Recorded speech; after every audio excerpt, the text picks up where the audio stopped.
Bonjour et bienvenue à tous pour cette première vidéo. Première vidéo dans laquelle on va parler aujourd'hui du combo RDTA de eJoy. Mon premier atomiseur reconstructible. Il s'agit d'un RDTA, donc d'un Dripper et d'un tank à la fois. Et ça signifie que tout simplement que ce n'est ni un Dripper ni un tank, quoi. C'est les deux en fait.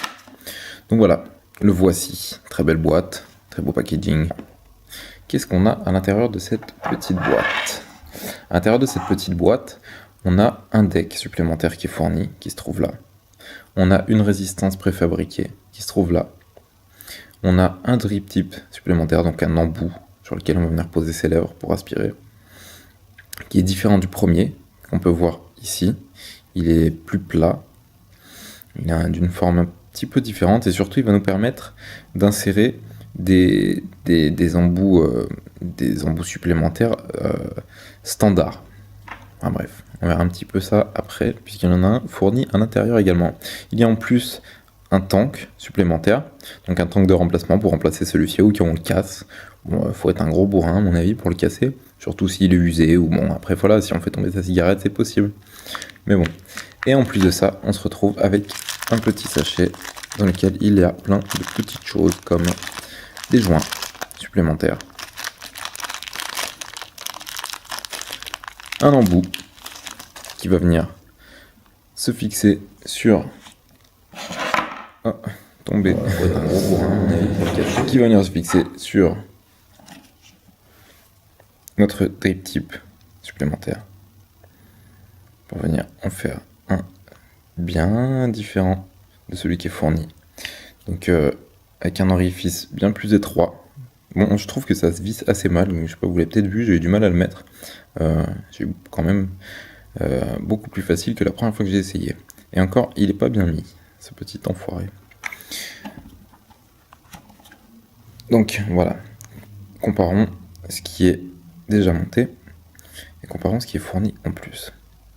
Donc voilà pour ce qui est du drip tip.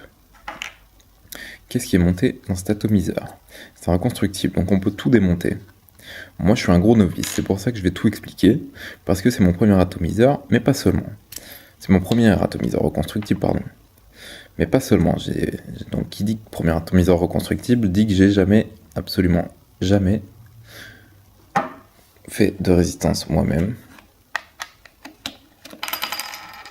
Et tout ce qui va avec. On va essayer de pas tout casser. Généralement je casse tout. Vous voyez, j'ai un peu forcé là, donc j'espère que j'ai rien niqué. Rien cassé. Donc voilà. Donc qu'est-ce qu'on a sur cet atomiseur de base ? On a un plateau supplémentaire. Donc je vous parlais du plateau qui était là. Donc ces plateaux sont jolis, ils sont plaqués or. C'est sympa. Je ne sais pas si ça améliore la conductivité ou quelque chose comme ça. Probablement. Probablement pas. Je ne sais pas en fait. Peu importe. Vous me direz dans les commentaires si vous le savez. Donc pourquoi est-ce qu'on a des plateaux différents ?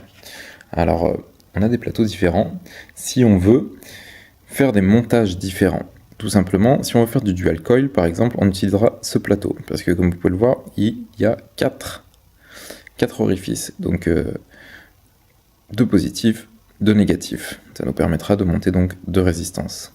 Puisqu'une résistance va utiliser un positif et un négatif. Celui-ci est différent. Il n'y a pas d'orifice, il est plat. Donc en fait, on dévisse les petites vis qui se trouvent là.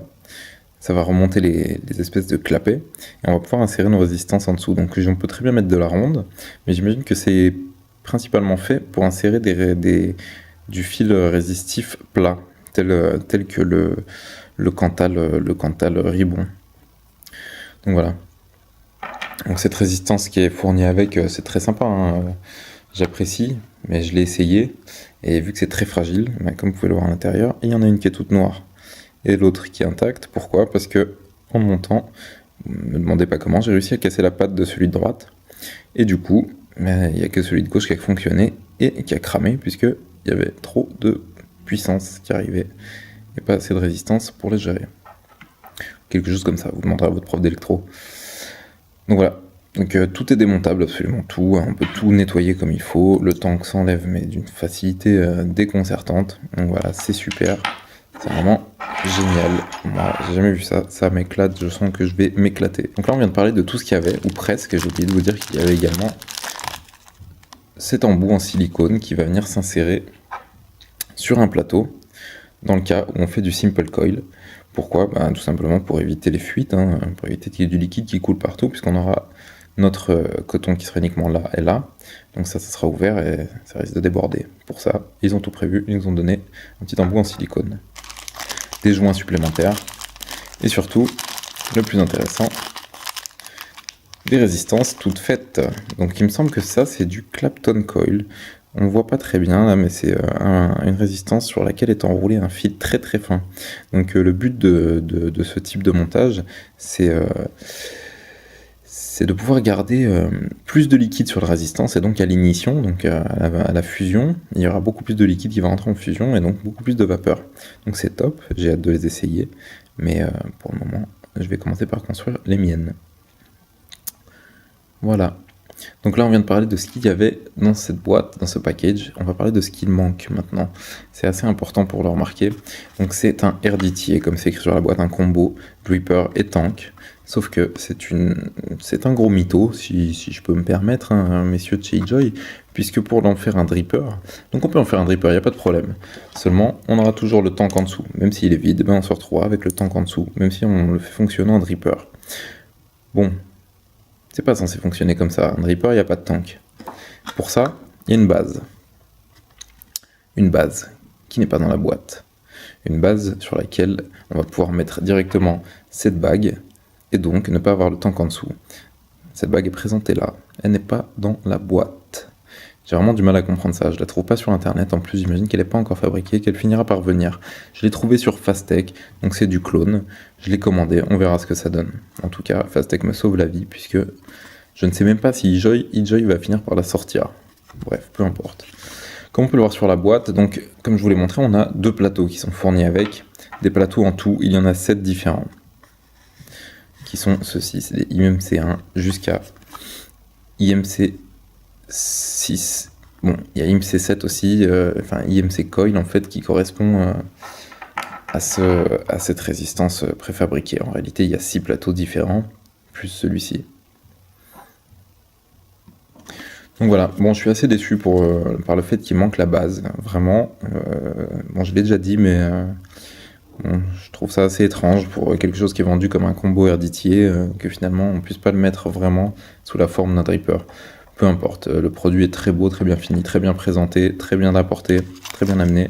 Donc bon, pour le moment je suis satisfait, j'ai quand même hâte de recevoir la base. Je vous remercie de m'avoir suivi pour cette première vidéo. Je vais procéder au montage, je vais faire une autre vidéo et je vais vous montrer un petit peu ce que ça donne après ça. Merci à tous et à la prochaine. Any motherfucker whispering about mine. I'm uptown smoothest. I'm the kid out of the Bronx. And Brooklyn's finest.